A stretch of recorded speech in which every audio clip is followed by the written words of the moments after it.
Hello everyone, this will be my brief recap and review for Victoria Season 2 Episode 3 titled Warp and Weft. If you are new to this channel, please make sure to subscribe and check out my other videos including my recap and reviews of Episode 1 and 2 of Victoria Season 2, which will be linked below.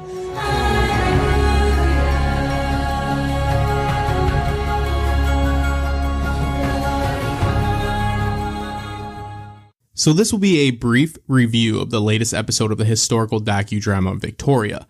I will talk about some of my likes and dislikes of this episode, and I'll give it a rating using a scale of 1 to 10, 10 being the best and 1 of course being the lowest. So let's jump right into it. This episode had some high points for me and also some really low points. Now I'm overall pretty pleased with the series as a whole. I will admit I'm always a little surprised at how harsh the critics are with this show. The times that I occasionally read other reviews, they just seem to not have anything good to say. Now I will say that some people think I'm really hard on series, especially a series that I do like. And I don't make any excuses for the series or films I review. Game of Thrones is a great example of this. Even with it being one of my favorite series, I still struggle to say one good thing about it, especially as of late. That being said, I don't expect as much out of Victoria as I do out of a series such as Game of Thrones.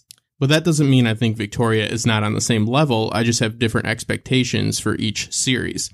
And I base my expectations off of what previous seasons and episodes have provided me with. So I am not as drawn into the second season of Victoria as I was season 1.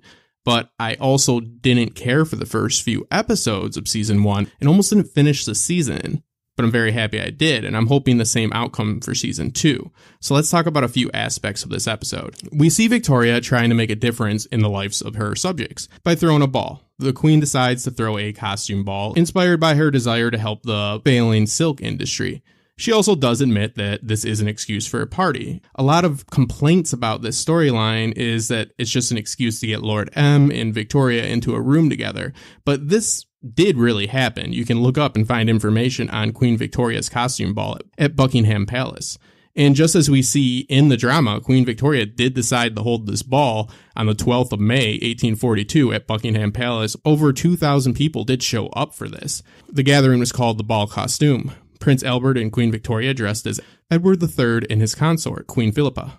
The royal couple's costumes were based on the tomb effigies in Westminster Abbey, as we saw in this episode. Although their outfits were adapted to reflect the fashions of their own time, other members of the royal household were also meant to take on the medieval theme, and costumes were indeed specifically intended to give work to the declining silk industry. So this completely lines up with the series' own timeline. Now, do I think this ball was a little bit silly looking? Yes, but I'm sure that it was a little bit silly looking in real life as well. My only complaint about all this would be the way in which the people of London are depicted.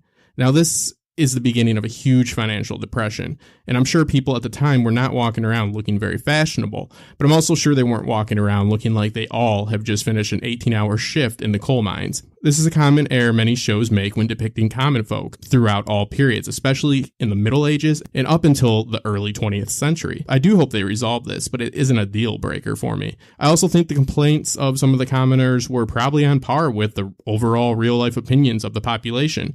I'm sure if you took the temperature of the populace at this time, they were not too happy to hear a ball was being thrown to ease their suffering. But again, all they had to do is just not make those people look like they were sewer monsters.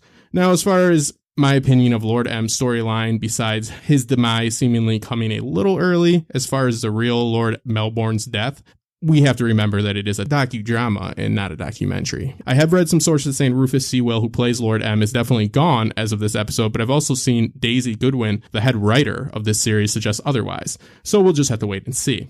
Although I definitely felt this episode delivered on the emotional aspect, meaning I was upset to see Lord M in his state of decline and sitting there and asking himself if he's achieved anything that will cement his name in history, this was all very well done.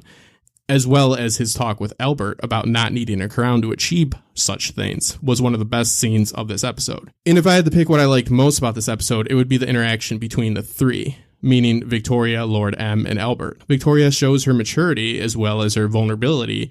Albert shows his compassion as well as his ability to overcome the jealousy that a lot of men would harbor in this situation. And Lord M exhibits his dedication to doing right by the royal couple the best he can all the way to the very end.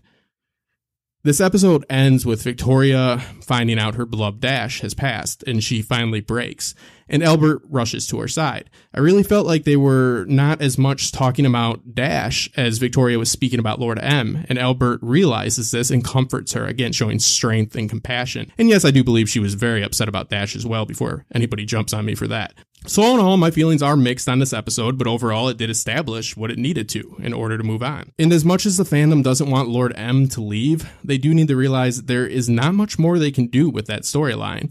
I also hear a lot about Dame Diana Rigg being underutilized, and I could agree with that to a point, but I would also suggest we give the series a few more episodes before we take a firm stance on that issue, especially now that Victoria is going to be losing a major member of her household and part of her support system, the Queen Governess, for at least a few episodes to tend to Lord M. I could see Dame Diana Rigg's character stepping into the spotlight during this time. Overall, I do want to see the show resemble The Crown more than a soap opera, but I feel it has not become as much of a dressed-up daily soap as a lot of critics have claimed. So let's continue on and see where the season goes.